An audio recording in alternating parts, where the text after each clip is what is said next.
the state I come from, Maharashtra, there's a small village. And it's the only village where they have a concept called water wipes because, as you said, water is really far away. And these women have to walk to get water.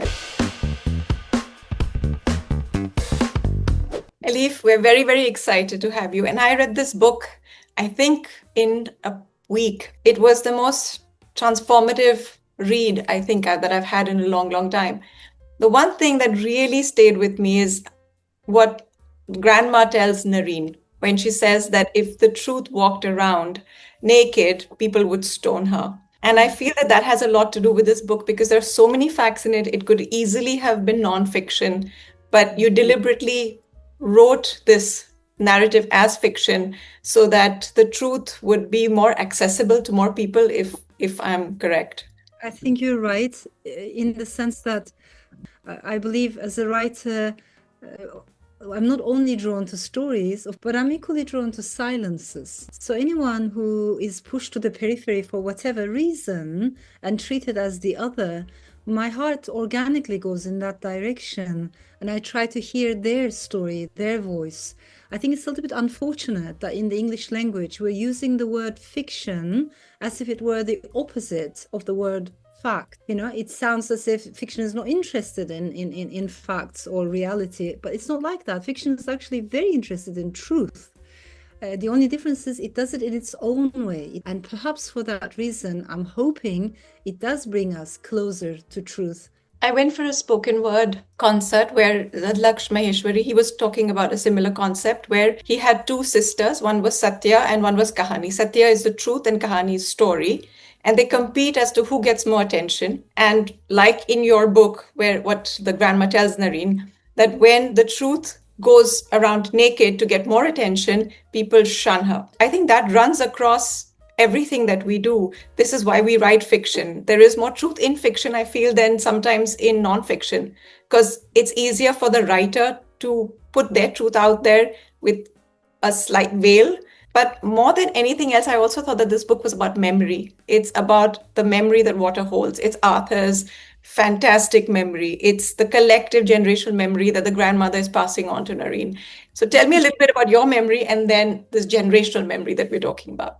I think we're all storytelling creatures, aren't we, as human beings? Not only we're storytelling creatures, we're also story remembering creatures. There are lots of interesting studies that show there's a very strong correlation between memory, emotions, and stories.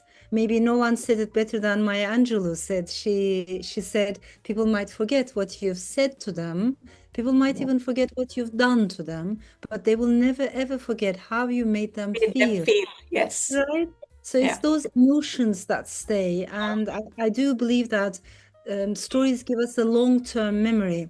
So when you look at the older generation, usually they're the ones who have experienced the biggest hardships, the elderly, but they do not necessarily talk about the past. The second generation, and we need to understand them too, they have no time, they have no energy for memory because they need to be forward-looking. But that leaves the third or the fourth generations in these families. The youngest in these families are, in my opinion, today, the ones who are asking the biggest questions about ancestral heritage, about family stories, but also family silences. And I do believe that in every family, there's at least one memory keeper. But if we cannot remember, we cannot do any healing, repairing. I think what you said about being the memory keeper of the family, there's always one person. It really hits home because that's exactly how I felt when my grandmother was dying. I would just go and interview her. And I wrote a book. My last book was about so much. She was there on every page, though she isn't there.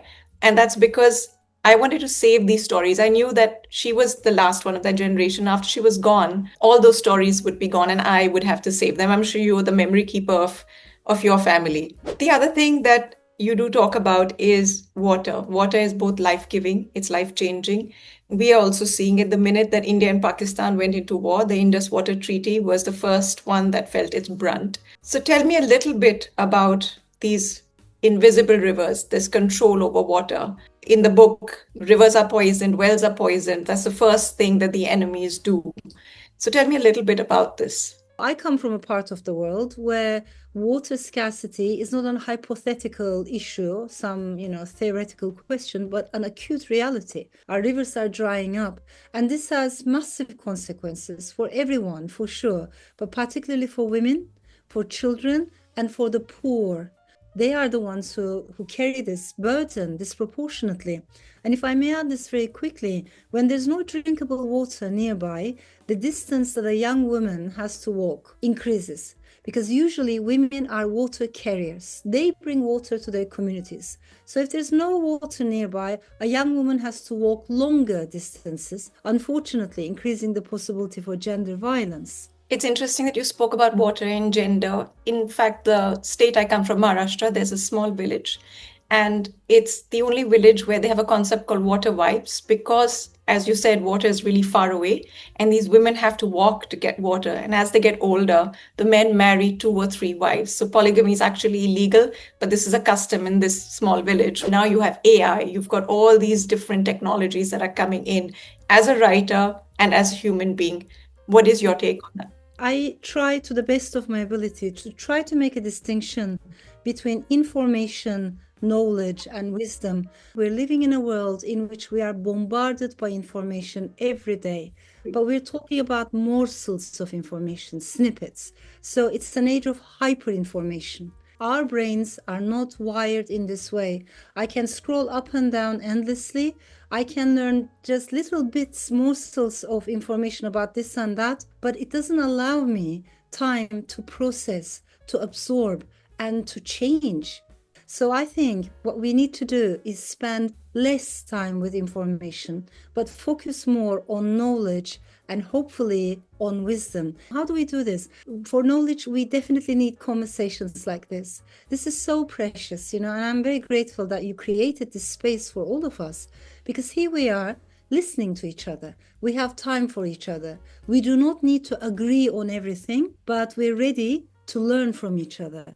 I think that's very precious. I had the same conversation with my daughter. I said, put down your device, read a book. That's how you're going to get smarter. We have so much information, and digitally it's coming to us so fast. We don't have time to assimilate that information into knowledge and then to take that knowledge and make it into wisdom. It's exactly what I told her. I also think we need to be able to say, I don't know from time to time, right?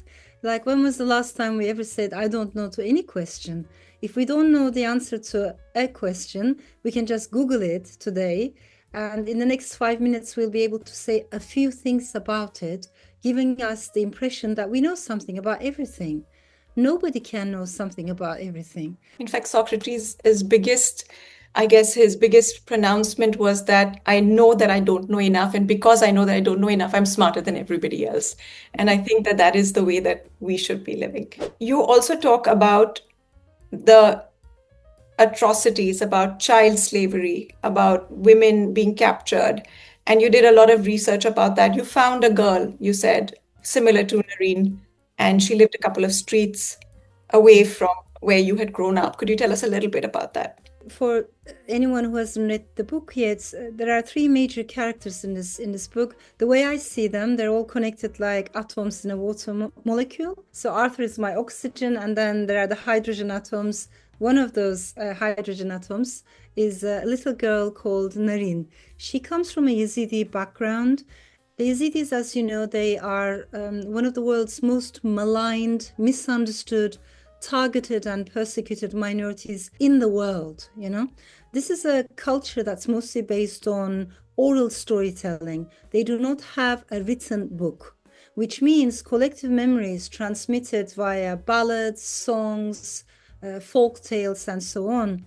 The Yazidi lore talks about 72 massacres, date by date, just keeping the memory of those massacres throughout the centuries.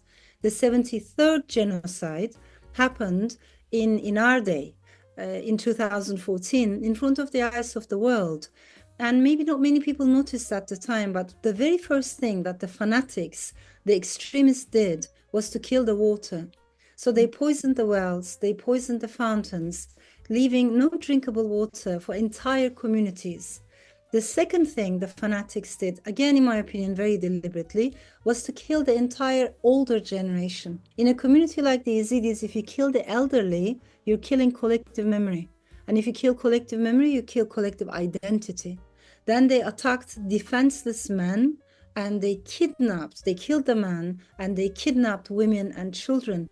As we're speaking right now, after 10 years, still there are more than 3,000 women missing, unfortunately treated as sex slaves and kept as captives in ordinary neighborhoods across the region. Purely by coincidence, while I was writing this novel, one of these women was saved from a house in Ankara, in the neighborhood where I grew up, literally a few streets away from my maternal grandmother's house. I was doing a lot of research at the time, and when I read this, it really hit me hard, because how is it possible that a human being is kept under such horrific circumstances in a tight-knit community, and the neighbors don't know, the neighbors don't see, the neighbors don't talk? So I think numbness and indifference and dehumanization of the other, quote unquote, is also part of the problem. That's a century-old problem, right? This has always been us and the other. Yeah. And I think, again, literature is another way, like you said, of getting into the mind of the other and building a bridge so that there isn't really another and us and we are one. This is, I guess, one of the only ways that you can get inside someone's head. You briefly mentioned the goddess of writing and literature. In the book, you have Nisaba, and then she's wiped out and replaced by the male version of the god of literature. Do you feel that there is also that similar inequality between female and male writers? The way the works of women writers are being received, perceived, and reviewed are completely different, especially if you happen to be a woman writer from outside the Western world. There are additional glass walls of identities, labels. For instance, if you happen to be an Afghan woman writer, no one expects you to write novels of ideas, experimental fiction, sci-fi. You're expected to write about the stories of Afghan women. But please don't get me wrong, the stories of Afghan women are so important and they need to be amplified, definitely. What I'm trying to say is, an Afghan woman writer might choose to write about this subject in one book, but maybe her next book is going to be about something completely different. So why push her into a corner? So my point is, I think there are still so many glass walls that we have to dismantle as women writers coming from different parts of the world. We come from different parts of the world, but one thing I saw in your book was there was a lot of language that was similar. You say dil mein, which is like piece of my heart, which is in Hindi, my heart. The grandma tells Nareen all the time, you are a piece of my liver, you're a corner of my liver. And we have jigar ka tukra, kaleja ka tukra, which means the same thing. And I saw that thread coming through language as well, where there's this connection. It's the same way that traditionally elders have spoken to younger people. And I think it really sort of touched me that we may come from different lands, we may be so wide apart, but we all have this thread. It's not just water, it's language, and in its own way. And I thought that was beautiful. See, what makes her character real is some text, something that you put in there. Yes, I know you had a woman who was holding her locket and she was talking to you and you put it in a book. I did my research, clearly. Shit, okay, you're scary now.